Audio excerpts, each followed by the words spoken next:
성경 말씀 보겠습니다. 에스겔 7장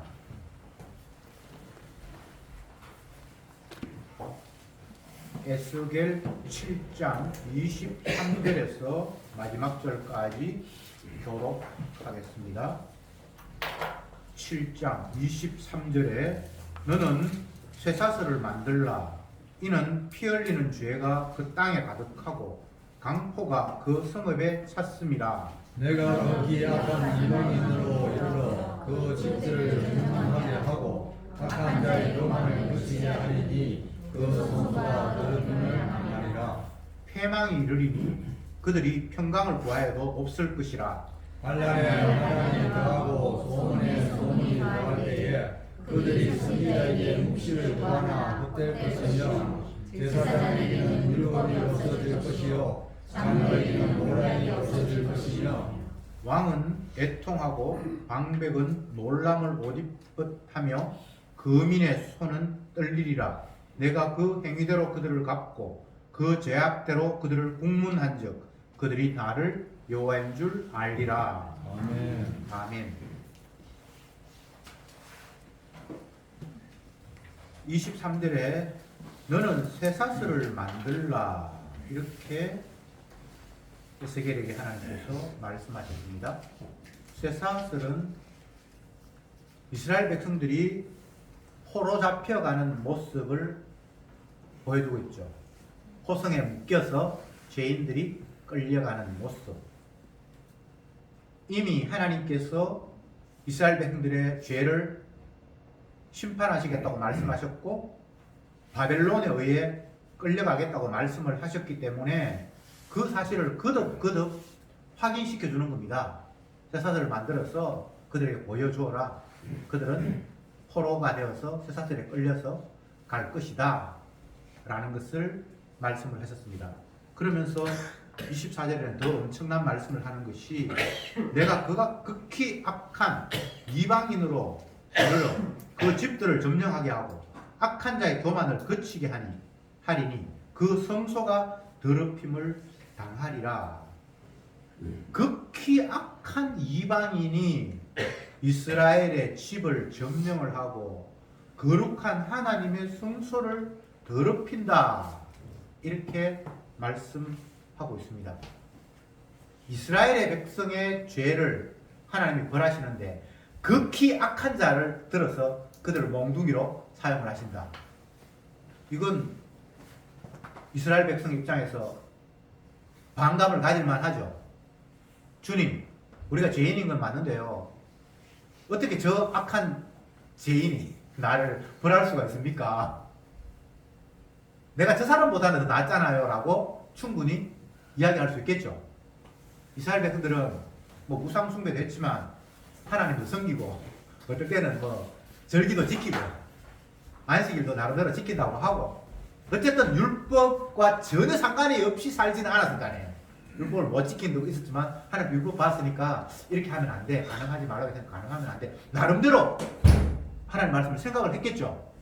그러면 전혀 율법을 모르는 사람들과 비교한다면 내가 하나님 말씀을 온전히 지키지는 못했지만 그래도 하나님 율법을 아예 모르는 사람보다는 그 율법에 가깝게 살았을 텐데 내가 하나님 말씀을 순종하지 않았다는 이유로 율법도 전혀 모르는 엉터리 없는 저들을 몽둥이를 들어서 나를 친다? 이건 하나님이 공평하지 않은 것 같아요 라고 충분히 생각할 수 있겠죠.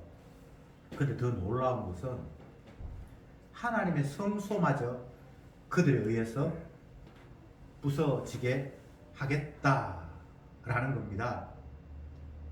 성소가 더럽힘을 당한다는 말이 여기는 굉장히 점잖하게 표현되어 있는데 벌써 이스라엘 백성들이 더럽혔어요. 그 성소를 우상 제단을 그 옆에 두기도 하고 어떤 왕은 지금 멋대로 제사라고 더럽고 이미 하나님께 더럽혀졌는데 구체적으로 이방인이 와서 더럽히는 정도는 아예 그 성소를 불태워버리고 파괴해버렸어요. 그러니까 이해가 안 되는 것이 이스라엘 백성들의 악을 벌하기 위해서 더욱더 악한 바벨론을 들어 사용한다. 그리고 그들이 거룩한 하나님의 이름이 있는 성소마저 더럽히는데 하나님 이름이 있으면 하나님이 그걸 지켜야 되잖아요. 성소가 무슨 죄가 있습니까? 그런데 성소마저 그들이 집을 삼키도록 하나님이 두셨다. 이건 이스라엘 백성들 입장에서는 도저히 이해가 안 되는 대목입니다. 근데 결과적으로는 신약에 오면 성전 대신 예수님이 죽임을 당하잖아요. 이 성전이 파괴되는 모습이거든요. 이 에스겔을 통해서 이미 주님이 앞으로 어떻게 죽으실지를 예언하고 있는 겁니다. 하나님이 자기 백성의 죄를 벌하기 위해서 자기 자신이 피해자가 되고 이스라엘 백성들이 완악하죠. 우상 섬기고 죄를 범하고 하나님의 말씀을 안 듣고, 그런데 그 완악함의 정도가 하나님마저 죽여버리는, 성전마저 불태워버리는 쪽으로 나간다라는 것을 주님이 말씀하고 계시는 거예요. 이방인에 의해서 성전이 불탔지만 구약에는 결국은 이 성전을 무시한 것은 이스라엘 백성들도 하나도 다르지 않아요. 자기들이 불태워지지는 않았지만, 근데 신약에 오면 정말 유대인들이 예수님을 죽이는 거예요. 이방인도 동참을 하고. 그래서 인간의 완악함을 더 이상 설명할 수 없을 만큼 주님이 이 세상의 죄를 다 까발려버린 사건, 그것이 십자가 사건입니다. 구약에서는 모형으로 이방인에 의해서 성전이 무너진다 정도로 이야기를 했는데, 이게 신약에 보면 피조물들이 창조주를 죽여버리는 사태. 그래서 이보다 더 인간의 완악함을 설명할 방법이 없는 거예요. 사람이 사람을 죽이고 피조물끼리 죽이고 가진 사람이 없는 사람을 쥐어짜고, 이게 완악하다고 생각을 했는데 그 정도가 아니라 나를 만드신 그분을 만들어진 내가 죽여버렸다. 그게 십자가 사건이죠. 그 사건을 주님이 터트림으로 말미암아 모든 인간들에게 할 말을 잃도록, 내가 주님 앞에 뭐 변명할 여지가 지금 전혀 없도록 만드는 것, 그것이 주님의 주되심을 드러내는 일에 반드시 필요한 사건이었습니다. 그래서 십자가를 이야기하면 모든 인간들은 다 입을 다물 수밖에 없습니다. 나를 지으신 분을 죽여버렸으니까요. 죄가 다른 것으로 죄를 규정하는 것은 너무나 가벼운 거예요. 내가 거짓말했습니다. 부모님을 내가 살해했습니다. 내가 간음을 했습니다. 이런 거는 진짜 파편에 지나지 않아요. 그런 죄들은, 인간이 생각하는 죄들은. 정작 인간에게 근본적인 죄는 나를 지으신 그분을 내 살겠다고, 나를 해코지한다고 없애버리는 사건. 그래서 그 사건 앞에 모든 인류는 누구도 변명할 수 없는, 지옥을 가도, 이거 천번만번 가도 아무도 변명할 수 없는, 나 지옥 왜 갑니까? 라고 변명할 수 없는 사건. 그것이 성전을 무너뜨린 사건이다. 이렇게 먼저 결론을 짓고요. 성경을 보면 사람들이 나를 죽인다, 내가 고난받고 죽임을 당한다, 이렇게 주님이 자기 십자가 사건을 표현한 것도 있고, 내가 스스로 내 목숨을 버리노라, 이런 표현도 있어요. 사람들이 나를 죽인다는 표현도 있고, 내가 아버지 뜻을 이루기 위해서 스스로 나는 죽음의 자리에 나아간다는 그런 표현도 있어요. 정반대죠. 하나는 능동이고 하나는 수동이잖아요. 성경은 이게 다 나와 있어요. 근데 우리는 하나를 뭔가 붙잡으려고 해요.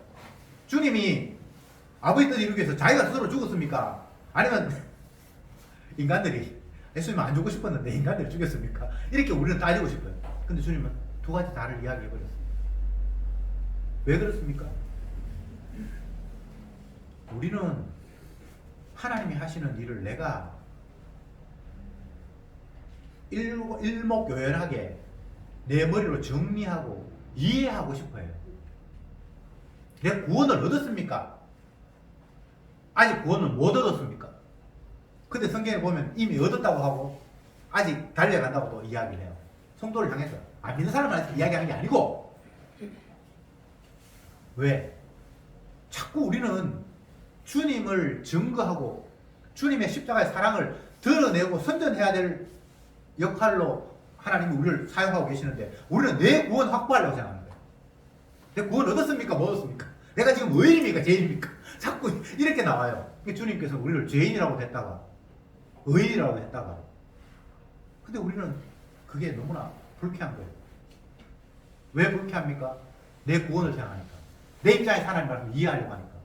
근데 주님 입장에서는 예수 그리스도 십자가를 드러내기 위해서 때로는 내가 죄인이 돼야 되고 그 십자가의 사랑을 드러내기 위해서 때로는 의인이 돼야 돼요. 그래서 주님은 다 이야기를 했어요. 나를 위함이 아닙니다. 주님의 주되심을 드러내기 위해서 때로는 나를 죄인으로 나오시고 때로는 나를 이미 너희가 용서받았다라고 이야기하는 거예요. 근데 우리는 죄인은 싫어. 이미 용서받았다고 하는 그 소리를 지금 듣고 싶은 거예요. 너는 이미 천국에 앉혔다라는 이 이야기를 우리는 듣고 싶은 거예요. 그러면 예수님을 증거하겠다, 십자가를 드러내겠다는 생각보다는 주님 십자가가 나 구원했으니까 나 이제 안심이야 라고 지중심으로 뭔가를 생각하기 때문에 그런 아이디어가 자꾸만 떠오르는 거예요. 성경을 보면서 자꾸만 내 편한 식으로 일목요연하게 이해하려고 생각하지 마세요. 이해되는 거 아닙니다. 정반대의 상황이 이르렀는데 그 상황마다 풍부에 처해도 빈곤에 처해도 인간의 입장에서 풍부와 빈곤은 정반대의 상황인데 주님의 입장에서는 풍부한 가운데서 주님을 드러내고 빈곤한 가운데 주님을 드러내기 위해서 하나님은 때로는 얘를 이렇게 했고 때로는 저렇게 했어요. 울 때와 웃을 때가 인간의 입장에서 정반대인데 주님의 복음을 설명하기 위해서 때로는 우리를 울게 하시고 때로는 우리를 웃게 하시는 것이 주님의 일하심의 모습입니다. 그런데 마귀는 하나를 치워버리도록 우리에게 자꾸 종용하죠. 우는 거는 안 좋잖아. 늘 빵긋빵긋 웃어야지 라고 하면서 나의 즐거움을 추구하도록 우리에게 종용합니다. 나의 즐거움은 하나님의 약속이 아니에요. 주님 드러내고 주님 찬송하는 게 하나님의 목적이죠. 그럼 주님 찬송하기 위해서 우리는 때로는 낮아져야 하고 때로는 주님께서 높이실 수도 있고 때로는 울게도 하시고 때로는 웃게도 하세요. 우는 거, 웃는 거 그걸 인간의 관점에서 보면 아이고 안됐다, 아이고 행복하겠네 라고 그렇게 여러분 평가하지 마십시오. 그건 마귀의 관점에서 바라보는 일입니다. 누가 상 받았다, 아이고 잘됐네. 누가 감옥에 갔다, 아이고. 우리는 이렇게 생각할 수 있잖아요. 근데 그거는 마귀의 안목이고요. 예수님의 안목에서는 감옥에 갈 수도 있고 상 받을 수도 있고 그게 노벨상일 수도 있고 아니면 동네 동장 주는 상일 수도 있고 학교장 상일 수도 있고. 그러나 우리는 상 받으면 좋은 것 같고 내가 벌을 받았다, 학교에서 정학을 당했다, 그러면 뭔가 심각한 상황이라고 생각하는데 물론 그걸 뭐 방기라는 이야기는 아니고요. 내 관점에서 어떤 상황을 이해하지 말자는 거예요. 주님의 영광을 생각하면서 그 사태를 받아들이자는 겁니다. 그렇게 될 때에 바울의 고백처럼 범사에 감사하게 됩니다. 왜? 주님을 드러내기 위해서 나를 그 자리에 두게 하셨으니까. 베드로가 바울이 복음 전하다가 옥에 갇혔어요. 근데 그들이 옥에 갇혔다고 찡그리지 않습니다. 감사하고 있어요. 찬송을 하고 있어요. 왜? 이 세상이 얼마나 완악한 것인가. 주님의 복음을 세상 사람들이 얼마나 싫어하고 있는가를 그 사태 속에서 주님이 보여주셨잖아요. 그럼 내가 고난 당하는 건 당연히 당해야죠. 사도 바울의 복음서 가운데 많이 등장하는 단어 가운데 하나가 고난이에요. 복음과 함께 고난을 받으라. 너희가 당하는 고난은 장차 너희에게 나타날 영광과 비교할 수 없다. 복음서에서는 주님께서 말씀하시기를 너희는 좁은 길로 가야 한다. 거기는 사람들이 찾는 자도 없고 길이 험난하고 좁고 그렇게 이야기를 하셨죠. 이 고난이라는 이야기거든요. 무엇을 위한 고난입니까? 주님을 보여주기 위한 고난이에요. 성도에게는 벌이 없어요. 성도에게는 망하는 게 없어요. 이미 주님이 자기 피로 사셔서 깨끗하게 하셨기 때문에 그 성도가 주님의 관점에서는 망했다든지 벌받았다든지 그런 개념이 없어요. 이미 주님의 피로 씻은 자들은 주님을 선전하기 위해서 우리를 하나님께서 정인으로 끌고 다니시잖아요. 그래서 어떤 환경에서도 그냥 그거는 주님을 선전하기 위해서 나를 그곳에 둔 거예요. 그래서 범사에 감사한 거예요. 어떨 때는 부끄럽고 창피하고 힘들고 이런 환경에 우리가 이르를 때가 많죠. 그럴 때 우리가 느끼는 생각은, 우리가 갖는 생각은 내가 뭘 잘못해서 이런 나락에 떨어졌지 이렇게 자꾸 생각하잖아요. 그게 아니고 주님 앞에 이미 시선 받은 사람은 주님을 선전하고 드러내기 위해서 하나님이 이곳에도 두시고 저곳에도 두시고, 그래서 내 환경 불편하다고 해서 그것을 억지로 뭐 어떻게 탈출하려고 그렇게 생각할 이유가 없어요. 탈출하려고 해도 탈출되는 건 아니고요. 때가 돼야 하나님이 그 자리에서 끄집어내지, 주님 벗어나고파 아무리 이야기해도 주님이 우리를 벗어나게 하지 않습니다. 주님은 자기 영광만을 챙기는 분이에요.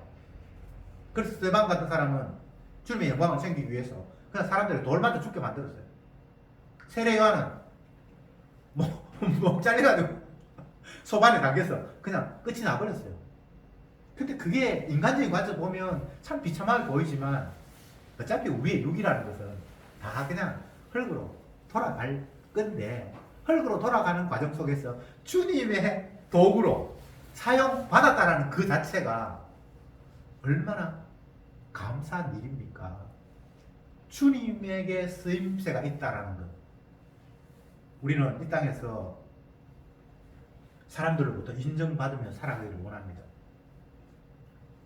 정년이 되어서 직장을 그만둔 사람이 갖는 생각이, 물론 100%는 아닙니다만 대부분 이제 세상에서는 나는 더 이상 쓸모없는 사람이구나 이런 마음을 가지면서 우울증에 빠지는 사람이 많대요. 왜냐하면 나는 필요한 존재야, 누구에게라도 도움을 줄 수 있어 라고 늘 생각했기 때문이겠죠.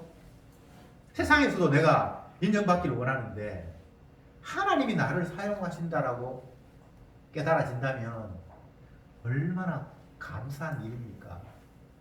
아무것도 쓸모없는 나를 주님이 활용하고 나를 자기 복음 드러내는 일에 십자가 정인으로 나를 사용하신다라고 깨닫는다면 그보다 더 영광스러운 일은 없지요. 지금 이스라엘은 하나님 앞에 사용당하고 있습니다. 물론 죄 때문에 바벨론으로 끌려가는 건 맞아요. 그런데 한편으로는 주님이 이들을 지금 사용하셔서 하나님이 어떤 분인가를 보여주고 있어요. 그러니까 감사해야죠. 하나님 말씀에 불순종하면 주님이 이렇게 대우하신다라는 걸 이들은 온몸으로 교과서처럼 보여주는 일에 활용당하고 있잖아요. 물론 그것 자체가, 활용당한다는 것 자체가 천국 간다, 지옥 간다라는 거 단정 지을 수는 없습니다.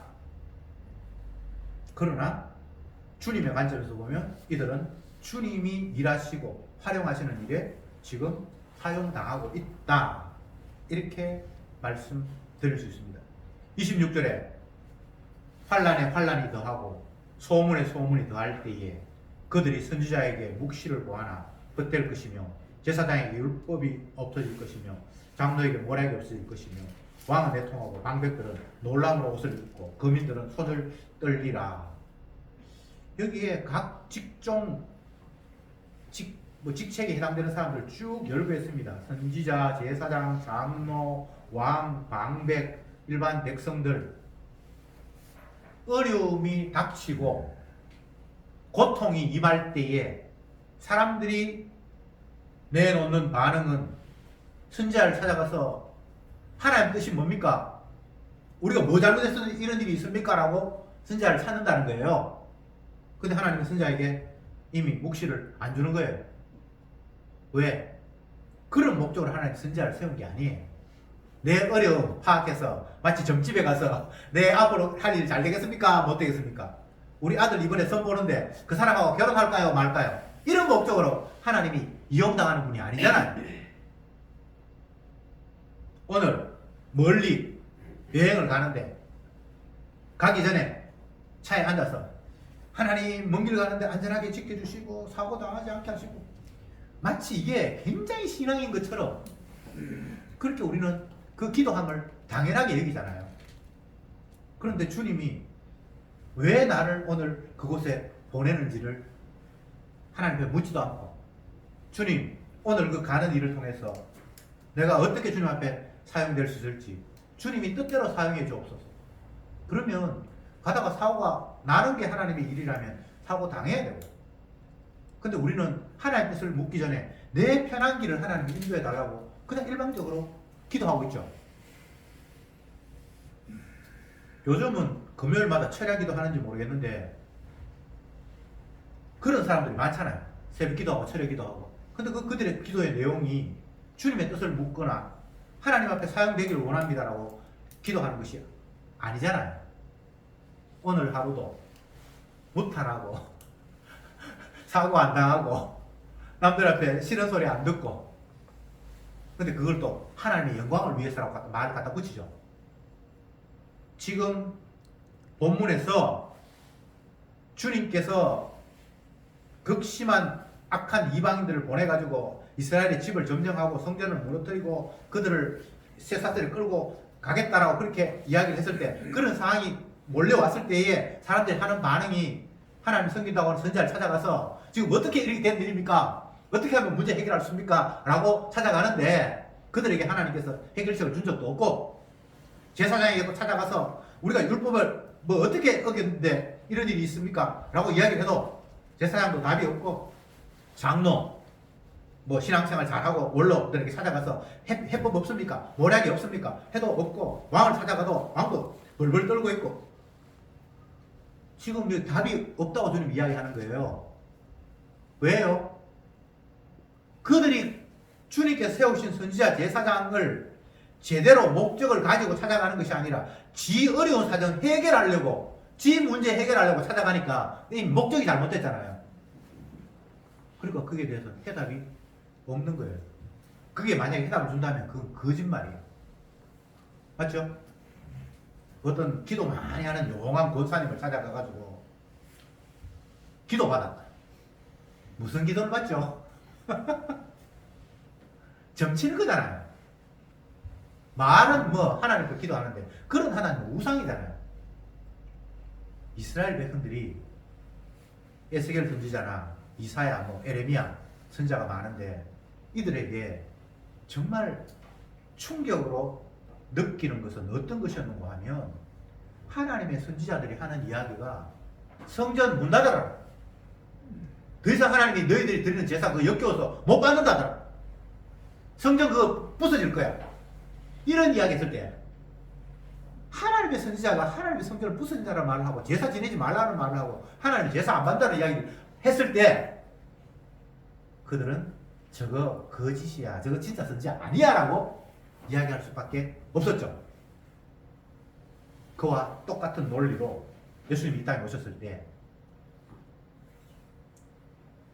선지자보다 더 엄청난 이야기를 백성들에게 쏟아부었습니다. 너희들이 하나님 섬긴다고 그거 하나님 아니야, 우상이야, 이렇게 얘기를 하고 있어요.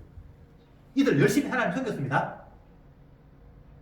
예수님 당시에 유대인들은 조상들이 우상 숭배에서 망해가지고 지금도 우리가 로마의 식민지 생활하고 있다는 걸 다 깨달았어요. 반면 교사로 삼아서 그 당시에 유대인들은 우상 섬긴다는 말을 사복음서에 한 적이 없어요. 사복음서에서 이스라엘 백성들 우상 섬긴다는 말이 있나요, 없나요? 없죠. 그들은 진짜 하나님만 섬겼어요. 여호와 하나님만 섬겼어요. 그런데 예수님께서 오셔서 너희들이 하나님 섬긴다고 그거 우상이야 라고 이렇게 얘기를 해버렸으니까 구약의 선지자들이 성전 제사 이제 그만 문 닫아라, 하나님이 네 제사 역겨워서 못 받는다, 번째 하나님 안 받는다, 성전 무너진다, 이렇게 이야기하는 것보다 더 엄청난 이야기를 예수님이 이 땅에 오셔서 하신 거란 말이죠.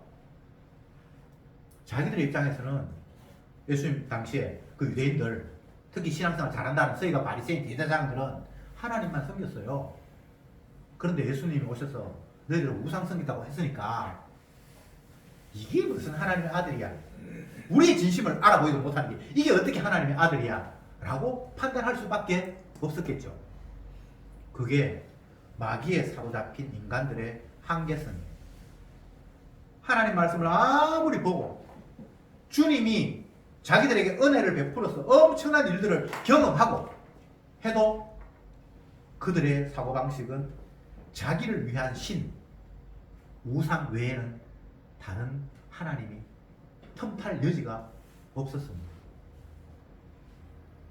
신명기에서 하나님께서 이스라엘 백성들에게 들려주신 이야기가 신명기가 되면 이제 출애굽하고 광야 40년 거의 끝나갈 무렵에 하신 이야기거든요. 애굽을 벗어나서 광야 생활 40년 동안 얼마나 많은 하나님의 능력과 기적을 그들이 맛보았습니까? 그런데 주님께서 뭐라고 이야기하는 거? 내가 그들에게 깨닫는 마음과 듣는 길을 주지 않아서 여전히 나를 모른다라고 주님이 기록하고 있어요. 참 상식적으로 이해가 잘 안 되죠. 아니, 봤는데 홍해가 갈라져서 건넜는데 하나님의 역사라고 자기는 믿었는데 매일 하늘에서 만나가 내려서 아침마다 식사를 했는데 하나님이 살아계신다고 믿었는데 그들이 쓰는 길은 하나님이 아니래요.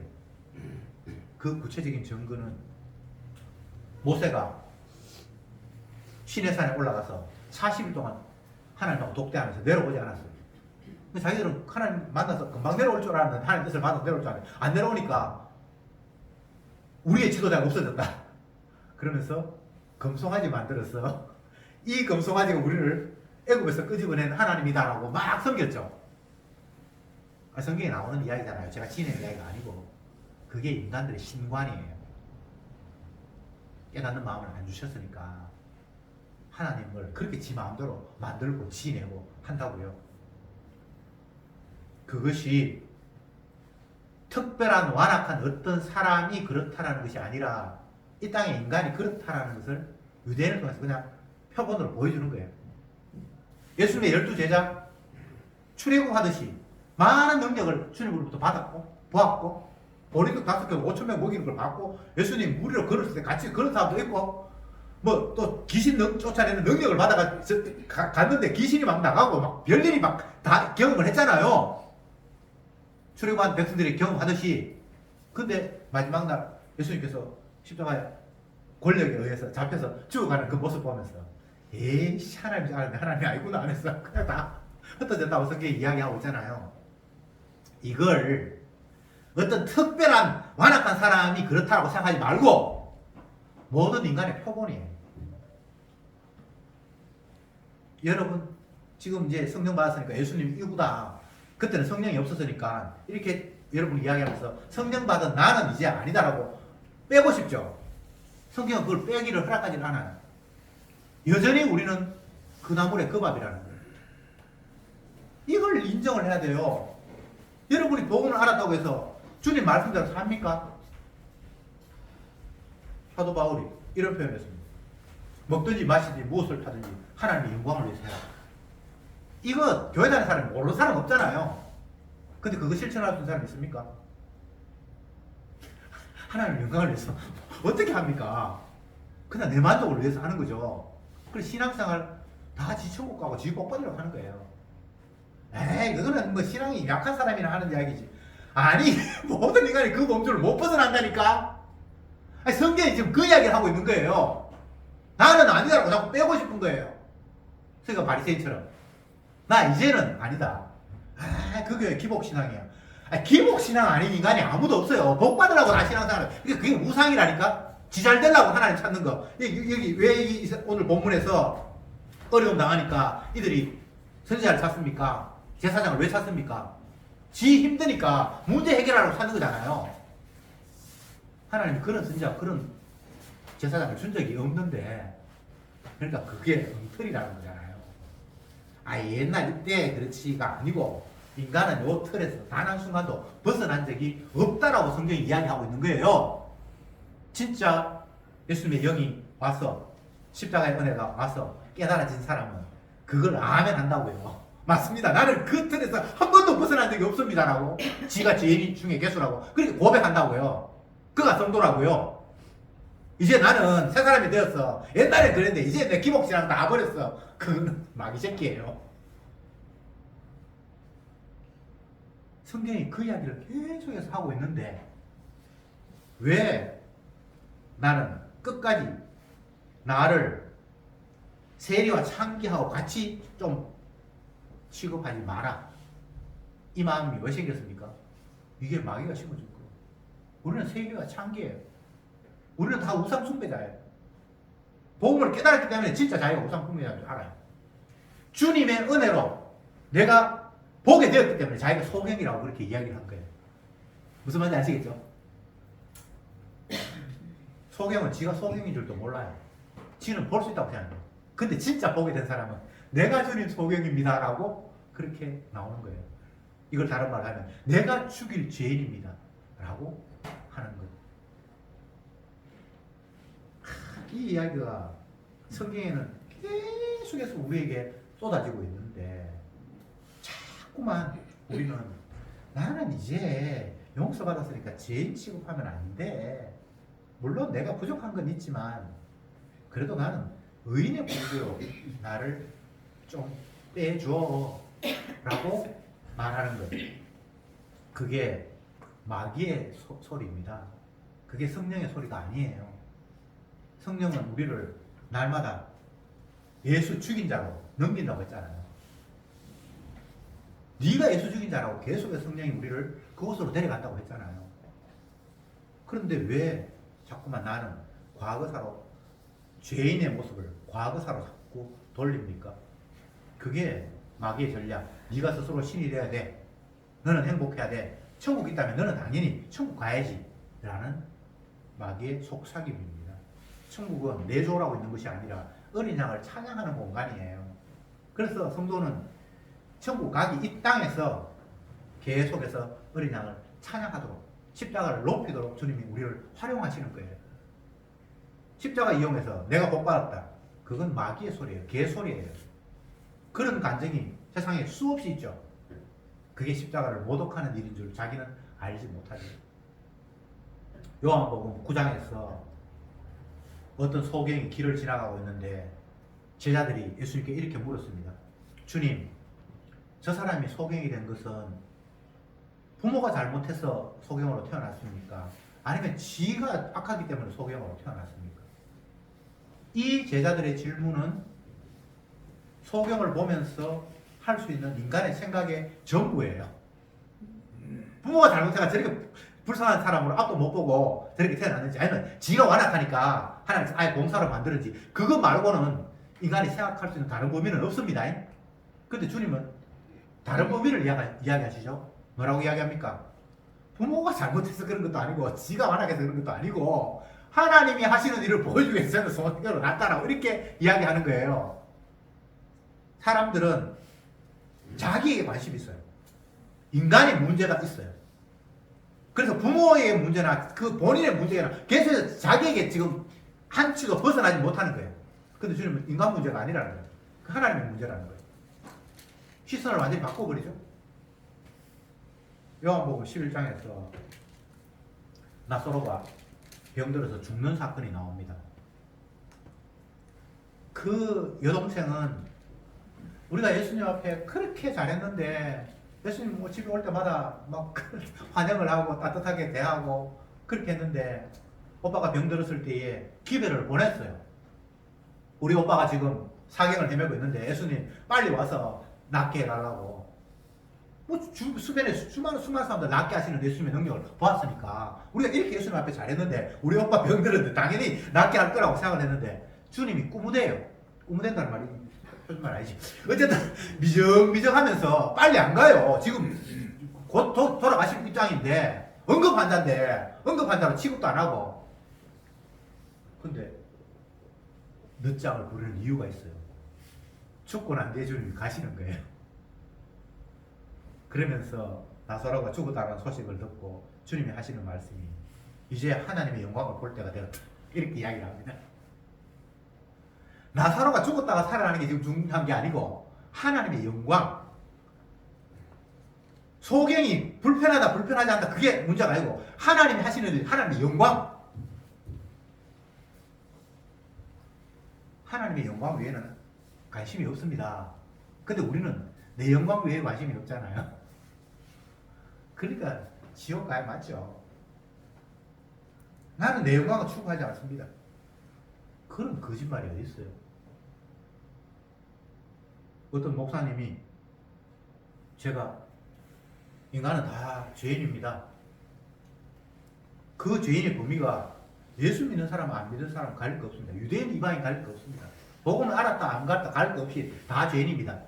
라고 제가 얘기를 하니까 그분이 화가 나서 하는 말이, 음성이 평소 음성보다 훨씬 더 올라가서 하는 말이, 목사님, 우리가 내 영광을 위해서 한다면 그거는 우상이지만 주님의 영광을 위해서 하면 그거는 우상숭배가 아니잖아요. 라고 화를 내면서 제 말에 반박을 했어요. 그래서 제가 이런 이야기를 했어요.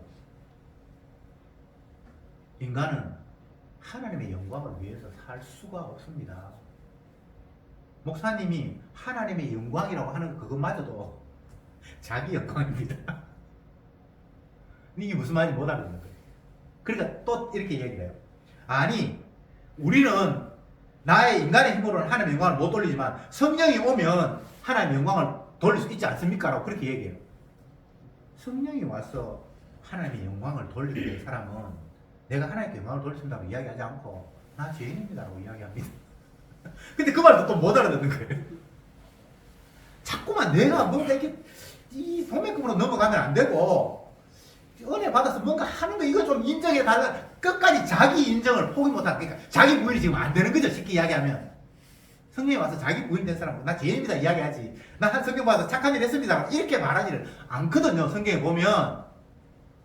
아니 보세요, 사도 바울이 그렇게 성령에 충만한 사람이 주님이 내게 은혜 주셔서 나는 주님의 영광을 돌립니다, 이거는 진짜입니다, 여러분은 주님 영광 못 돌리네요, 이렇게 말한 적이 없어요. 나는 죄인 중에 괴수다, 내한테는 악한 것밖에 안 나온다 이렇게 얘기를 했잖아요. 자기 부인이죠. 그 자기 부인이 성령에 와서 하는 거예요. 그냥 입 발린 소리로 지 겸손을 가장하기 위해서 한 게 아니라 진짜 지 모습이 자기에게는 죄밖에 안 나오는 거예요. 이제 말씀을 맺겠습니다. 인간은 안 됩니다. 저와 여러분은 천국 갈 수 없습니다. 우리는 하나님을 영화롭게 하거나 주님을 기쁘시게 할 수 있는 존재가 아니에요. 계속 성경은 우리에게 그걸 이야기하고 있습니다. 여러분 살아보세요. 주님 영광을 위해서 사는가? 그냥 내 만족을 위해서 사는 거예요. 그거 외에는 다른 방법이 없어요. 내가 뭘 해도 이거 순수한 목적으로 한다, 그게 안 순수해요. 따지고 보면 결국은 지 체면 세우고 자기 의의를 드러내기 위해서 그냥 하는 거예요. 남을 위해서 기부를 했다, 자기 만족을 위해서 하는 거예요. 한강이 노벨 문학상 받았는데 축하 파티를 열려고 하니까 지금 뭐 저쪽에서 전쟁이 벌어지고 있는데 무슨 축하 파티를 여냐고, 나는 안 하겠다. 그게 교만이에요. 나 이 정도로 대단한 사람이야 라고 자기를 계속해서 지금 드러내고 있는 모습이에요. 네가 그 사람 어떻게 알아? 그만 알아. 성경의 인간은 그런 존재라고 이야기하고 있으니까 제가 말하는 거예요. 인간은 지 생각하는 거 말고는 남을 생각하지 않아요. 그래서 우리는 내 힘으로 하나님의 인정을 받거나 의의가 되거나 거룩을 생산할 수 없는 무능한 존재예요. 그러면 천국은 내하고 완전 물 건너간 거예요. 주님이 이렇게 만들어 놓았다고요. 그러면서 주님께서 하시는 말씀이, 너는 내 백성이기 때문에 내 피가 너에게 뿌려졌어, 너는 깨끗하게 되었다. 이게 그냥 주님 하고 싶은 이야기예요. 주님이 피로 씻어서 나 이제 좀 올바르게 살랍니다. 그 마귀의 소리라니까. 올바르게 못 살아요. 그래서 우리가 할 수 있는 일은 주님 당신의 피가 아니면 나는 영원히 안 되는 존재군요 라고 날마다 피만 사랑하게 된다는 것이 바울의 복음이에요. 믿으라는 이야기가 아니고 이게 주님의 일하심의 방법입니다. 기도합시다. 주님, 오늘 이 시간도 주님의 말씀 앞에 우리가 얼마나 완악한 자인가를 다시 한번 확인케 하시니 참으로 감사합니다. 이스라엘 백성이 특별히 완악한 것이 아니라 제자들이 특별히 못된 사람이 아니라 이 땅에 있는 모든 인간들이 이렇게 완악한 존재라고 우리에게 일러주시니 참으로 감사합니다. 그러기에 나는 주님의 말씀에 따라 지옥이 합당하고 저주가 합당하고 심판이 합당한 자라는 것을 인정할 수밖에 없습니다.